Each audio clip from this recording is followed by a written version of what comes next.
Number 3 आपका है second book का। तो आज का टॉपिक है भारत में मानव विकास सूचकांक। सुनेगा यानी कि ह्यूमन डेवलपमेंट इंडेक्स, ठीक है ना। ध्यान दीजिए, इसका मतलब शॉर्ट फॉर्म क्या इंग्लिश से आता है, ह्यूमन डेवलपमेंट इंडेक्स, ठीक है ना। यानी कि HDI, शॉर्ट में क्या बोलेंगे, HDI, ह्यूमन डेवलपमेंट इंडेक्स। तो ये भाई सब हुआ क्या, योजना आयोग ने राज्य और केंद्र शासित प्रदेशों में, योजना आयोग ने, किसने जी, योजना आयोग ने, जो योजना बनाती है, योजना आयोग ने राज्य और केंद्र शासित प्रदेशों में इकाई मापते हुए, इकाई क्या जी, मापते हुए मानव विकास सूचकांक क्या किया, परिकल्पना किया, मतलब मानव विकास के लिए मतलब ज्ञात किया गया, मानव विकास बनाया गया। तो योजना आयोग ने राज्य और केंद्र शासित प्रदेशों में इकाई मापते हुए मानव विकास सूचकांक क्या जी, परिकल्पना किया। फिर विश्व में आपका है क्या, 188 देशों में इसका जो स्थान है इंडिया का कितना जी, 131वां, मतलब मानव विकास सूचकांक में से कितना स्थान है, 131। पहली बात अपने क्या देखा कि योजना आयोग ने क्या किया कि राज्य और केंद्र शासित प्रदेशों में, राज्य और क्या जी, केंद्र शासित प्रदेशों में इकाई मापने के लिए क्या किया, इकाई मापने के लिए मानव विकास सूचकांक की परिकल्पना की। फिर उसने बताया क्या कि विश्व के 188 देशों में जो भारत का स्थान है क्या है, 131वां स्थान। फिर जिसपे भारत में भी सबसे सर्वोच्च जो है मानव विकास सूचकांक किसका है, तो केरल का है, किसका जी, केरल। भारत में सबसे अधिक HDI जो है सर्वोच्च किसका है, केरल का है, किसका है, केरल। कितना है, 0.790% है। उसके बाद किसका है, दिल्ली का, हिमाचल प्रदेश का, गोवा का और पंजाब का। तो पूछ लिया जाएगा भारत में जो है मानव विकास सूचकांक जो है ज्यादा किनका है, तो सबसे ज्यादा केरल का, उससे कम दिल्ली, उसके बाद हिमाचल प्रदेश, उसके बाद गोवा, उसके बाद पंजाब। फिर आपसे ये भी पूछ लेगा भारत में जो है मानव विकास सूचकांक जो है कम, सबसे कम किनका है, बिहार का, उड़ीसा का, छत्तीसगढ़ राज्य का।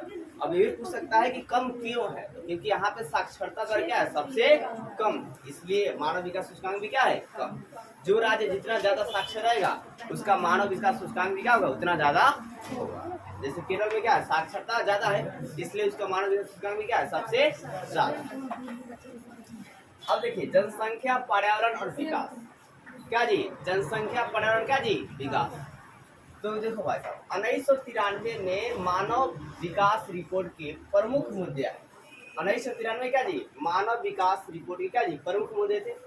जिसमें बताया गया कि मानव की जो विकास जो है ज्यादा तब होगी जब लोकतंत्रीकरण, क्या जी, लोकतंत्रीकरण और सशक्तिकरण पर बल दिया जाएगा।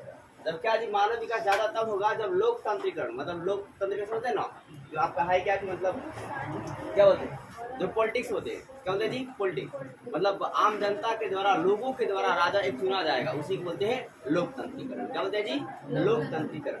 और सशक्तिकरण मतलब जो लोग हैं उनकी शक्ति को बढ़ावा देना पड़ेगा, उनके सरकार बनने बढ़ावा, केवल पूंजीपति को बढ़ावा नहीं देंगे बल्कि श्रमिक, मजदूर, मध्यम वर्ग है उन सभी को भी बढ़ावा देंगे, तब जाकर अब क्या होगा, मानव विकास ज्यादा होगा। नहीं, अगर ऐसा नहीं किया जाएगा एक तरफा मानव विकास हो जाएगा। क्या हो जाएगा, एक तरफा। पता चला कि सिर्फ पूंजीपति आगे बढ़ रहे हैं और जो श्रमिक मजदूर हैं वो सब आगे नहीं बढ़ पा रहे। फिर अब कहेगा 300 वर्षों में संसाधन में थोड़ी वृद्धि हुई। 300 वर्षों पहले 300 वर्षों में संसाधन क्या जी, थोड़ा सा वृद्धि हुआ है, लेकिन जनसंख्या में क्या हुआ है, बहुत ज्यादा वृद्धि हुआ है। तो संसाधन में थोड़ा सा वृद्धि हुआ है लेकिन जनसंख्या क्या जी, बहुत ज्यादा वृद्धि हुई, जिससे क्या किया गया है कि पर्यावरण का अति दोहन किया गया। पर्यावरण में क्या किया जी, अति दोहन, जो पर्यावरण में जो संसाधन है तो क्या किया, अति दोहन किया। अति दोहन का मतलब आवश्यकता के अनुसार बहुत ज्यादा मतलब काटा है। जैसे पेड़ को ही ले लीजिए, तो पेड़ आज के मतलब देखा जाए तो पेड़ क्या बहुत ज्यादा क्या जी, काटे गए, आवश्यकता से ज्यादा भी काटे गए हैं।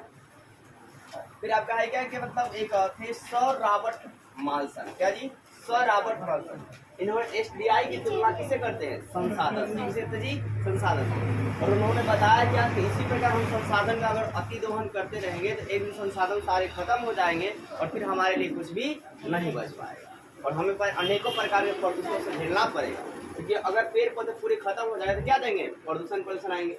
अब देखिए प्राचीन सभ्यता के लोग जो है संसाधन का संतुलन बनाए रखते थे। क्या रखते थे, संसाधन का संतुलन बनाए रखते थे। अगर उनको एक आम की जरूरत है तो एक ही आम लेंगे, ठीक है, ये पूरे आम को तोड़ते नहीं। फिर इसी प्रकार इस पर गांधी जी ने भी अनेकों प्रकार के विचार विमर्श जो है किए, ठीक है। और गांधी जी ने भी कि हमें संसाधन को अच्छे से ख्याल रखने से उतना ही मतलब लेना चाहिए जितना हमें उपयोगी हो, और इसका हमें संतुलन बनाए रखना चाहिए। ये नहीं कि कोयला खदान पूरा कोयला निकालते जा रहे हैं और उसका संतुलन पर ध्यान नहीं दे रहे हैं। एक दिन सारी कोयला क्या हो जाएगी, खत्म हो जाएगी, फिर मतलब ईंधन का समस्या उत्पन्न हो जाएगा। इसी के साथ यह चैप्टर का समाप्त होता है।